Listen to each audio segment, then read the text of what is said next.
pagkakataong ito, meron tayong tinatawag na it's either middle child syndrome or kaya naman yung tinatawag nating sibling rivalry. So, umpisa natin yung sibling rivalry kasi mas yung nakikita ko to. Ang sibling rivalry, it's a phenomenon na nangyayari na pag merong isang anak na nakakaangat yung pag-uugali na mas nagiging close sa magulang, parang pakiramdam nila na iiwanan na sila.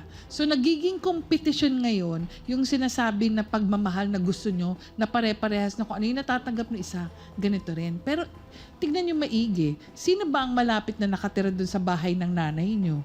Si Pompa. Sino yung palaging nakikitang apo? Apo ni anak ni Pompa. Sino yung walang masyadong problema pagdating sa mga apo at saka sa pamilya na mga anak ni Aling Lilian? Si Pompa.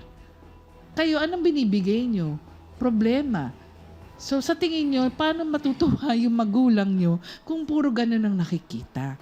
Kasi usually, ang sibling rivalry na tinatawag, nangyayari yan sa mga bata lang. Kasi halimbawa, pag alam na, manganganak na si nanay ng bago, parang ganun. So, parang iniisip mo, pag bata ka, naku, meron ng ibang love si nanay. Kaya nga, ang ginagawa, nagkakaroon ng tamang komunikasyon para sa ganun, hindi magkakaroon ng pagkakataon na mag-aaway-away or feeling na yung neglected sila.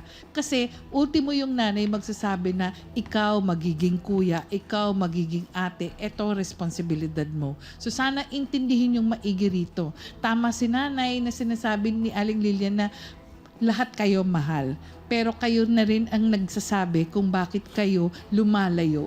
Lumalayo kayo, hindi dahil sa yung paborito itong si Pompa, kundi lumalayo kayo dahil kasi nakakalimutan nyo na meron kayong nanay na nagmamahal sa inyo pero nakakalimutan nyo na meron kayong nagawa rin na hindi maganda. So sana magkaayos kayo.